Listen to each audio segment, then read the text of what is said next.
My name is John Smith. I'm 28 years old and set to take over my dad's company later on.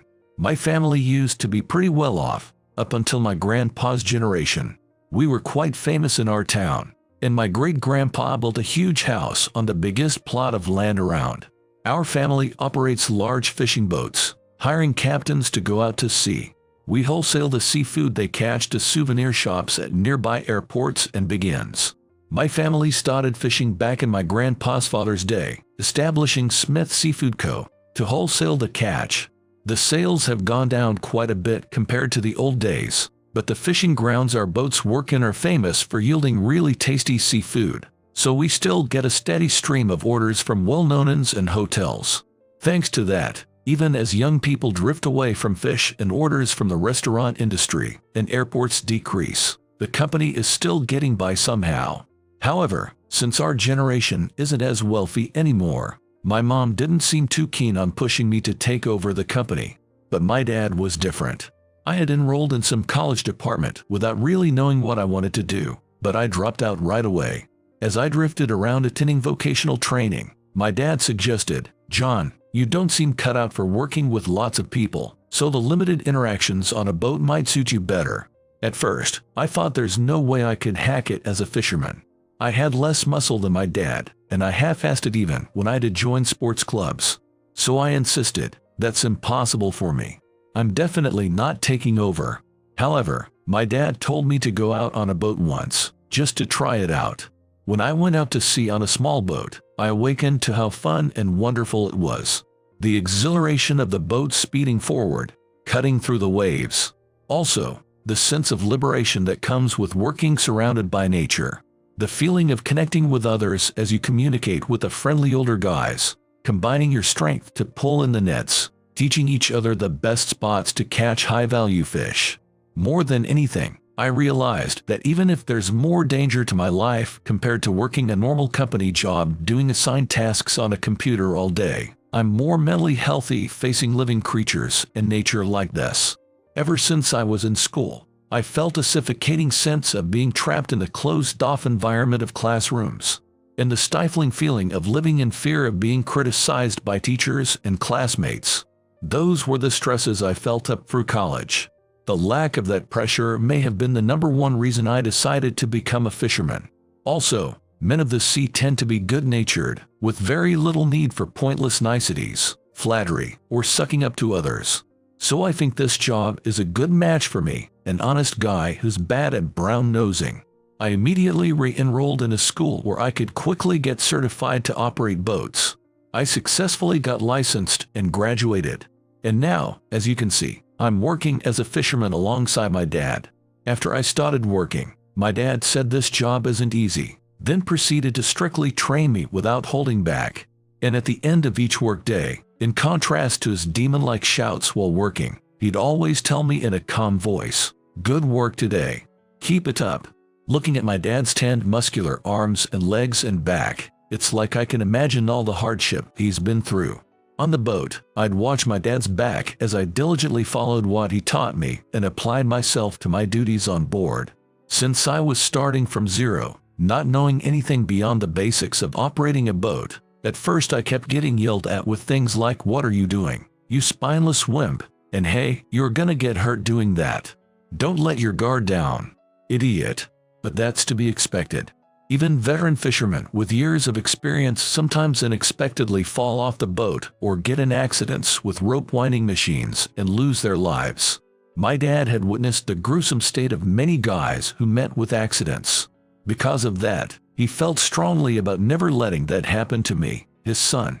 After getting worked to the bone by my old man and deciding to take over as a fisherman, it took a few years before he stopped yelling at me so much. He never praised me with a smile, but before starting work each day, instead of just silently beginning, my dad always made sure to say, "Let's do our best today." Among fishermen in rural areas, there are a lot of tough, old-school patriarchal types who assume things without needing to say them. But my dad always properly greeted me, even though I was family. That became a ritual that pumped me up as my day began. I secretly looked up to my dad for never failing to address me as a fellow worker, not getting all high and mighty just because we're family. And now, I'm grateful that he quickly saw this path was right for me and told me to pursue it. However, my dad has this troubling quirk. He has this strong, fixed belief that any girl I date absolutely must have a proper job and be a good-natured person. If there's even one little thing he doesn't like about her, he won't approve. Personally, I figured it'd be fine if she helped support the household however she could, even just with a part-time job, when the timing worked out. Other than that, I thought it'd be nice to have someone who could take care of the kids and housework while I'm at work. Someone I could relax around, even if she didn't have some great profession. But ever since I was a student, my dad would somehow sniff out when I was dating someone and insist I bring her home. Looking back, my dad was probably thinking about having me take over even back then. If a girl seemed the slightest bit mentally weak, wimpy, or shy, my dad would mercilessly bombard her with harsh looks and questions. Then, as the girl's spirits broke under my dad's attitude, our relationships would gradually get awkward and we'd break up. That was the usual pattern. As for how he always found out I got a girlfriend, it's probably because we live in a really rural area with a tight-knit community. Someone must have spotted us walking home together or out on a date nearby and reported it to my dad. That's how much everyone's business gets around in the town I live in. Because of stuff like that, at some point I stopped getting girlfriends. Part of it was that I got too busy to think about that stuff when I was unsure about my path in life around the time I started college. And once I became a fisherman, I spent most of my days off just sleeping. Anyway, while I had no romantic prospects, my local classmates found partners in high school or college and got married. Seeing that, all I could feel was impatience. But then one day, while out on the boat, my dad and I happened to be alone. Out of the blue he asked, "Hey, you don't have a girlfriend these days?" So I sulked and said, "It's 'cause you always scare him off." So I got kinda tired and stopped feeling that urge as much. After pondering for a bit, my dad said, "You know, I heard the daughter of a CEO I know is looking for a husband now. He says she's 3 years younger than you, but what do you think? Want to give it a shot?" The idea of an arranged marriage made me freeze up for a while, unable to answer. I thought it'd be awkward to refuse if we didn't hit it off. Seeing my pathetic face, my dad laughed. "Ha ha ha. You're quite the looks-oriented guy, huh? Well, if she's not your type, you can just say no. It's just that this CEO has always been good to us, so I can't brush him off lightly. What do you say? Will you participate for my sake?" My dad asked me straightforwardly, not begging or groveling at all. I found my dad's usual bossy attitude a bit annoying, but I decided to accept his request, figuring this was par for the course. My dad's a real male chauvinist, and he rampages for a while when angry, which is a huge pain. He's usually mellow with the kids, but he often uses a commanding tone with Mom. Partly because I didn't want to put my dad in a bad mood, I reluctantly agreed to the arranged marriage meeting. But unlike dating apps or matchmaking parties where you apply yourself, with an arranged meeting you can't choose the other person. My dad said he didn't get a photo, refusing to show me what she looked like. From that, I could easily imagine she probably wasn't a beauty, so I couldn't get too enthused. In school, it's not like I only dated total knockouts, but you can spend time together and then ask them out. But with an arranged meeting, having zero contact until that first meeting, then suddenly sitting at a table and being told okay, talk. For a socially awkward guy like me, that's way too painful. All my previous girlfriends were girls I happened to start talking to at events, on the same committee, or when we got seated near each other. And since we were at the same school, we could have a good enough time chatting about school-related topics or our hobbies. But meeting people is different once you're a working adult. When your whole environment, education level, financial situation are totally different, what are you supposed to talk about? If your hobbies are different, that topic probably won't go very far either. What the heck was I going to discuss with her? For me, that was more depressing than what she looked like. But apparently, from my dad's perspective, all my girlfriends were cuter than average. I was unconsciously dating girls who were my type, so realizing my dad thought that about me was embarrassing. It made me want to do the arranged marriage even less. However, the reason there was no photo was because the CEO apologized to my dad, saying his daughter hates having her picture taken, Zoe was sorry, but there was no photo. I wondered if she was really lacking confidence in her looks. If she was a gloomy person, it might be a bit tough to keep the conversation going. Thinking such thoughts, I obediently followed my dad's instructions, getting a suit ready and practicing styling my hair. Then the day of the arranged meeting arrived. We arrived at the designated restaurant about 20 minutes early.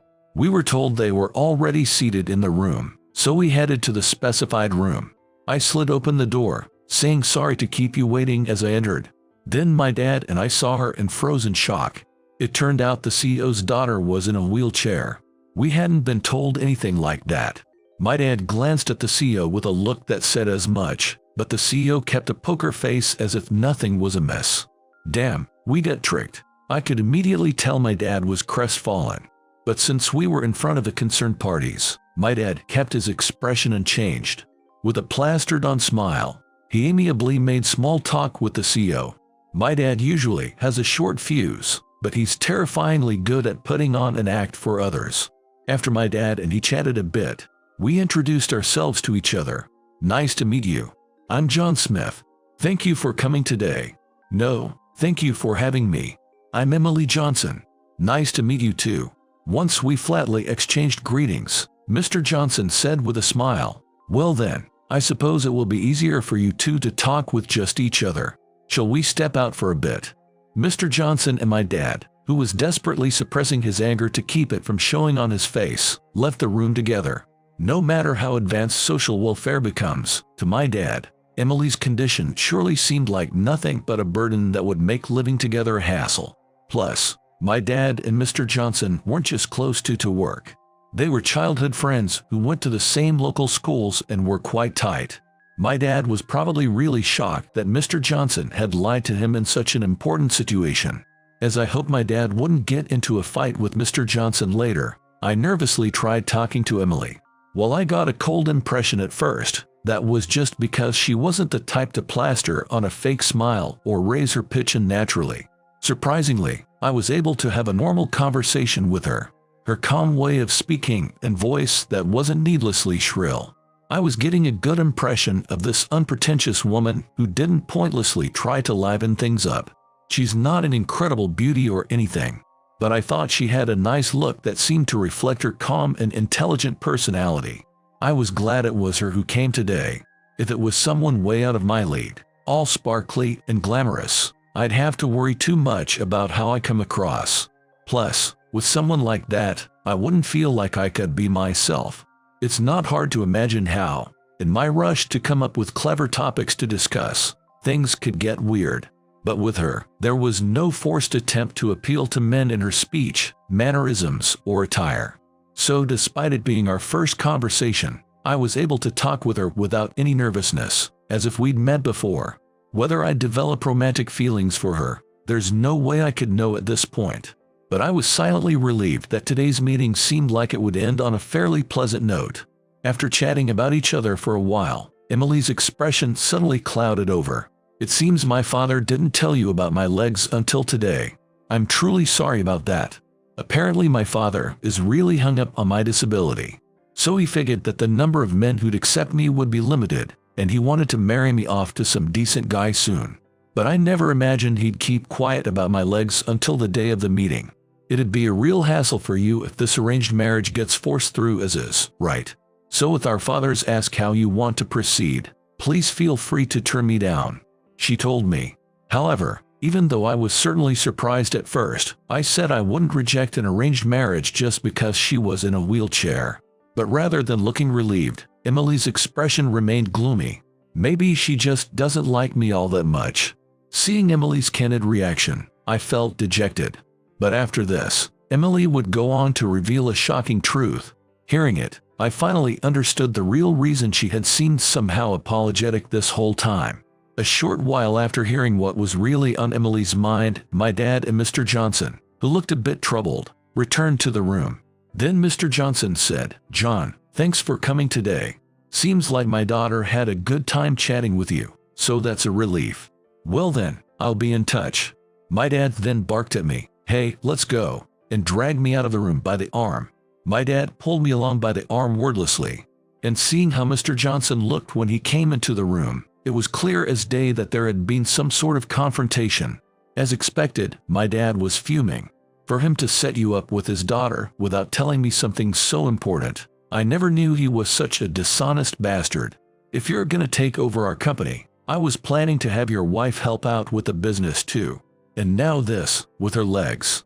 How can the wife of our company's next CEO be someone who can't walk? With her condition, forget about work, she probably can't even handle child-rearing or housework properly. Plus, having a wife like that would disgrace our family name, he shouted. Usually, to avoid throwing fuel on the fire of my dad's anger, I might have said stuff like now, and come up with some plausible reason to get him to accept something someone just couldn't bring themselves to mention. But this time was different. Why should she have to hear such awful things said about her just because she can't use her legs? I was really put off by my dad's comments, which were nothing but prejudice. And because I knew about her anguish and true feelings, my dad's words were all the more unforgivable. If anyone's a disgrace, it's you. Saying stuff like that is what's truly disgraceful. I mean, it's not like she's gonna be unable to walk for life.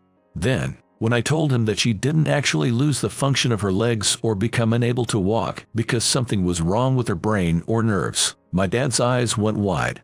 What? He stammered, freezing up. I then started recounting what Emily had told me. First off, Emily's legs hadn't suffered any severe damage, and it wasn't some issue with her brain or nerves that made her unable to move them. When I explained that Emily had simply become unable to walk because of a mental state called dissociation brought on by the buildup of intense stress, my dad still regarded her with suspicion, saying, "How is that even possible? Isn't she just lying that she'll recover someday because she wants you as her partner?" So I yelled, "Enough already." Then I told my dad about how Emily had been swallowed up by such deep darkness. And the reason why. Emily said that ever since she was young, she had been troubled by the subtle differences in how her male and female peers treated her based on her looks. At first, she figured if she was open about those feelings, the people around her would understand. So she confided in her mother and friends about how she wasn't pretty, how her face wasn't distinctive enough to be called stunning, but definitely couldn't be called cute even to be polite. How this made her feel bad. How she hated her own face. But her friends just said that's not true with a troubled look. And her mom gave a response that showed zero understanding of Emily's concerns, saying there are people with way more distinctive faces out there. Even folks like that live cheerfully. So you should find fun things to enjoy besides your looks, or improve your abilities, and take pleasure in life that way. At the time, Emily didn't know of any solution besides makeup. She had no choice but to live while trying not to dwell on her complexes about her face, telling herself she was still just in middle school, which later changed to she was just in high school. And because she always tried to seem bright and approachable, everyone liked her at school and at her part-time job. But then Emily started noticing a troubling change in herself. She started to feel that there is no reward for all her hard work. She naturally started thinking more and more that she couldn't keep living each day like this. People would tell her that her bright, hard-working personality made her fun to be around, that she lifted their spirits. But no one accepted her when she was feeling down. Her true self was someone who was troubled by the tiny differences in how her peers and seniors treated her due to her facial features, who felt gloomy over it. She was becoming unable to accept her real self like that because of those around her. Emily gradually felt more and more cornered by that situation. When she stood in front of the mirror, she saw her own plain face with not a single part she liked. You can judge someone just by their looks. There may be folks who aren't beauties, but plenty of them are married or have significant others. And surely there are many who live happily and joyfully. But she had never been the object of anyone's romantic interest. And she knew that most of the boys around her were dating girls with either average faces or faces that looked properly cute with makeup. Plus, her natural personality was not very talkative, rarely making small talk. She didn't have much cutesy charm, instead having a rather simple, no-frills character. Maybe because of that, she apparently gave the impression of being hard to approach. So even when she wanted a romantic relationship, it was difficult to make it happen. Also, When Emily saw her male friends and co-workers speaking poorly of her other non-beautiful female friends, letting their true feelings slip with comments like dating her would be a bit. You know, she realized that's how men really felt deep down. And at her part-time job, seniors who only acted kindly to the girls they liked would treat her brusquely. One even said right to her face, "Ah, if only there was a pretty girl here." Because of that, Emily started to feel like she shouldn't even be there, and it gradually became painful for her to face people. As she accumulated such experiences, Emily fell into a deep distrust of people, and thoughts like these started crossing her mind. Even if plain-looking people get married or date someone because of their great personality, won't they no longer be needed as soon as an equally nice but beautiful person who's more their partner's type shows up? If anything, won't an unattractive person getting married and having kids just make the child suffer the same painful experiences they did? Dwelling on such self-negating thoughts, Emily slowly became frightened of having her face seen by others outside. She couldn't work outside anymore.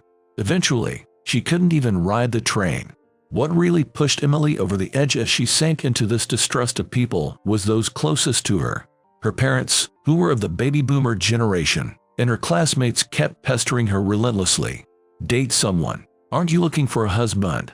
As a result, Emily grew deeply resentful, thinking there's no way I can do that, and started blaming herself for not making it past the first screening when it came to romance. She wasn't a beauty or even cute, but she had to force herself or else people wouldn't like her. Not a bit of it was her true self. She kept up that act, but when she got home, she'd be overcome with exhaustion and collapse onto her bed. After coming home, just the thought of taking a shower or eating dinner felt incredibly taxing to an utterly spent Emily. As a result of forcing herself to keep living such days, Emily suddenly found herself unable to walk one day. At first, her panicked parents took Emily to the hospital for tests on her brain, nerves, legs, and so on. But nothing was out of the ordinary. Also, since she wasn't dizzy or numb, the doctor apparently judged that the cause wasn't functional. However, Emily's parents thought the only possible reason she couldn't walk had to be an injury or illness. They berated her mental weakness, saying she was just spoiled, not being strong enough emotionally, that young people these days are too fragile. With her parents' attitude like that too, there was no sign whatsoever of Emily's legs recovering. Despite the doctor saying she likely wouldn't recover unless she resolved her mental issues, Emily's old-fashioned parents, incapable of thinking any other way, made no attempt to sincerely understand her troubles. Emily said that at one point, after hearing something her mother said, she gave up, thinking she would probably never understand her in this lifetime. Plenty of people deal with the same worries you do, but they all live cheerfully, don't they? As long as your personality is good, you can get married. If someone likes you, that should restore your confidence. Her concerns were feeling looked down on by those around her, being treated coldly, and made to feel inferior because her appearance wasn't that great, not being able to accept her own looks. But to someone who's never struggled with their appearance, they say to stop fretting over something you can't change and focus on changing what you can. However, that doesn't actually resolve her true complex. It's like telling someone who wants to diet that their issue itself will keep tormenting them no matter how much fun they have dressing up nicely and talking cheerfully with others if they're still worried about their physique. Everyone says to just get over that concern, but that doesn't remove their suffering.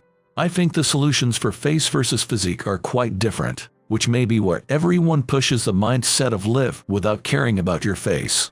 Women especially tend to get subconsciously sorted by both genders based on their facial features. Of course, a person's likability is determined more by their character than their face. But when it comes to romance, the distance between two people often shrinks. At times like that, there's no doubt a partner's mood will be better if the other person's face is their type rather than not at all what they prefer. Despite that, people pressure you to believe humans value inner qualities for almost everything. I could understand Emily's distress. You gotta be honest about your own feelings too. There's a certain range of possibility when it comes to dating someone you're not really into.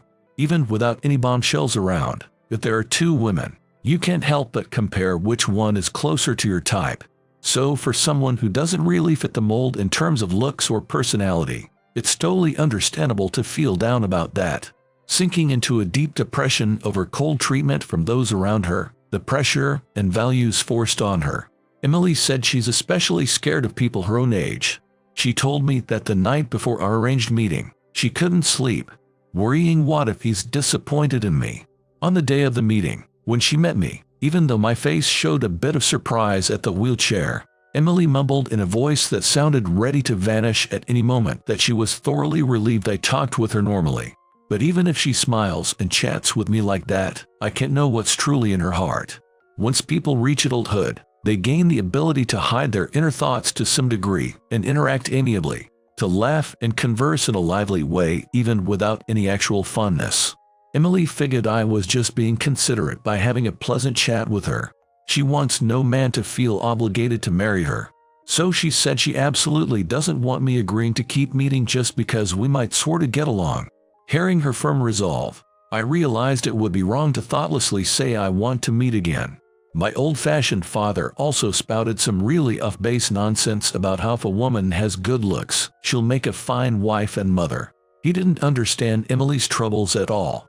Seeing my dad like that, I said, "Dad, I know there are tons of couples out there who marry even if they're not physically each other's type. But don't you think a lot of those couples who don't find each other attractive as romantic partners just become a family member once they have kids?" I think Emily hates that, like she's being told yet again that she's no good. Plus, even if someone did come to like Emily, there are plenty of married couples who stop having that spousal quality time together as they age, right? For reasons besides looks like that too. Emily has lost so much confidence that she'd get depressed thinking it was her fault if she got rejected as a potential partner now. That's what I don't think the whole marriage route is really suited for her. I don't want to force a sensitive person like her, who's so affected by what others say and do, into a relationship. I don't want to make her feel any worse. My dad made a face like he didn't really get it. But after a bit he said, "Well anyway, what you're saying is Emily doesn't want to get married, right? Hey, that works out great for us. So fine by me." Hearing that, I secretly gave up on ever having this kind of conversation with him again. A little while later, I got a call from Mr. Johnson to confirm whether I wanted to proceed with the arranged marriage meetings with Emily. I asked Mr. Johnson to let me speak to Emily directly, as I wanted to convey my true feelings to her accurately, word for word.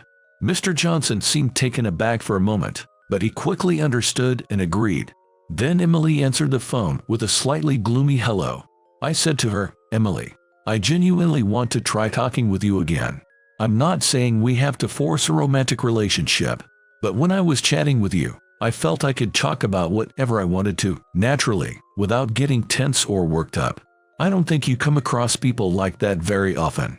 Even just as friends or occasional coffee buddies, would you be willing to meet up with me from time to time?" After saying that, Emily was silent for a while, but then she said, "I see. If that's the case, it might be okay, agreeing to see me on occasion." When I told my dad about it, he said stuff like, "What are you doing? Taking it so easy at your age? Why don't you hurry up and show me a grandkid already?" But I won't give in to my dad's heartless comments anymore. I was firmly resolved to live my life the way I want to. It's not that I've sworn off romance for life or anything.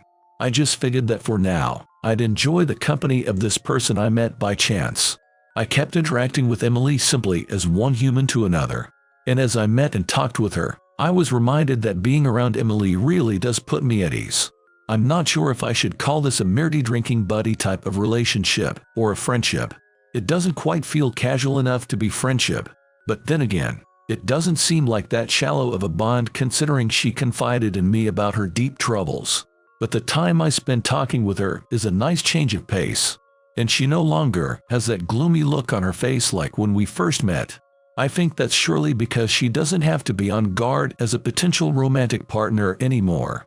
In this world, there's still a deeply entrenched mindset that, as a basic human instinct, getting married and having kids is more important than anything. I do think that's a natural perspective to have as a human species, but life isn't only about that. As human beings, we have the freedom of choice, and I believe that shouldn't be infringed upon by anyone's version of what's right. She and I have continued meeting regularly since then, without progressing into a romantic relationship. And while Mr. Johnson seems dissatisfied, after seeing the clear change in our demeanors, he stopped nagging us about marriage as persistently as before. My dad is still annoyingly persistent, asking if I'm not gonna date other women and whatnot. But I just dodged the question, saying if I meet someone good someday, sure. As for Emily's legs, incredibly, she's having more and more days where she can pull herself up to stand for a bit. That prompted her to tell her true feelings to her parents. She said she was finally able to express that her concerns wouldn't fade just by dating or marrying someone. I don't know if that struggle got through to her parents, being from a different generation, but apparently they just told her they understood. And since then, it seems the two of them have completely stopped saying things to Emily, like if you get married, or if you find someone who likes you. I hope she's been freed from repaying, even just a little. Remembering how sad Emily looked as she spoke her true feelings, I couldn't help but wish for her future to get even a bit brighter from here on. Going forward, I want to keep sharing moments where she and I can talk without reserve.